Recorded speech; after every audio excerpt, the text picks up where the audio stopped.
Good day, everyone. This is Professor Alvaro Calara from the University of the Philippines, Los Baños, and I am here to share with you the human and environment interaction. And as what the meme says, no, sabi ni Roger Rabbit, you humans have a profound effect on the state of the natural environment and hope you behave well. So, bakit nga ba tayo pinapagalitan? No, and let me just point or introduce to you the concept of the Great Acceleration that was officially coined by ecologist Eugene Stromer in the 1980s. This term has since been popularized by the Nobel Prize winning atmospheric chemist Paul Crutzen, who regards the influence of human behavior on the Earth's atmosphere in recent centuries as so significant and so to constitute a whole new geological epoch. So sinasabi ng Great Acceleration, simple lang naman na after the 1950s, our consumption pattern really skyrocketed. And as what the graph says, no, yung water use natin, transportation use, our fertilizer consumption, for example, paper production, plastic production, and primary energy use, they all accelerated exponentially after the 1950s. And not only that, our population growth also uh, grew exponentially. So, imaginein mo, ang taas ng consumption natin plus yung world population natin is also increasing.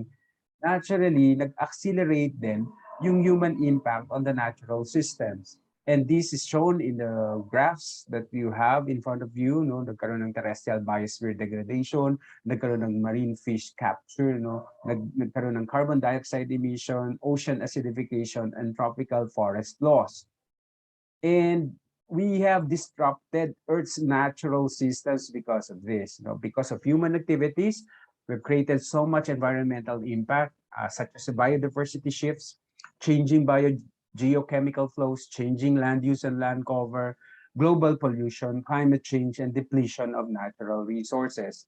And let me quote Salgar in 2023, the chair of the Intergovernmental Science Policy Platform on Biodiversity and Ecosystem Services. When we harm nature, we directly hurt ourselves as well. When we fail to act as responsible stewards of the environment, it is our future that we jeopardize.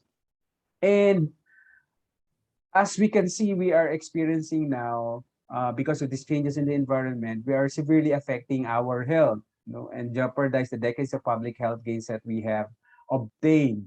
So meron dami ng cases natin ng cardiovascular diseases, respiratory diseases like asthma and COPD, infectious zoonotic and diarrheal diseases, antimicrobial resistance, toxic and dioxin exposures, heat strokes, mental health effects, malnutrition, forced displacement, migration, and civil strife and trauma. Recent studies revealed that human activities are the very source of the destruction of biodiversity, referring to what scientists and conservationists call the sixth mass extinction or biological annihilation.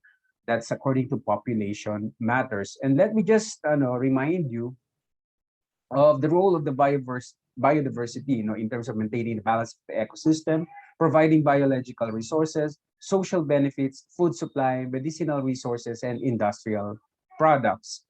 So kung ang tao ang nagko-cause ng a lot of destruction sa environment and biodiversity, tao rin ang magiging solusyon para maproteksyonan ang environment at ang biodiversity. And we are fortunate enough to launch the Earthwires for Biodiversity, an interactive learning program for the youth in June of 2019. So we were able to have the first batch of Earth Warriors from Tuntungin Putho Integrated National High School and Los Baños National High School. There are also institutions like the Social Forestry Division of the Makiling Center for Mountain Ecosystems, who are holding a youth summer program every year. The UPLB Museum of Natural History is also offering biodiversity short courses. And we are hoping that the Earthwire for Biodiversity version 2.0 will soon be launched to come up with another batch of Earth Warriors. And just before I end, there's really a great challenge out there, guys. Not just the COVID-19 pandemic, but we have climate change, degradation of the environment.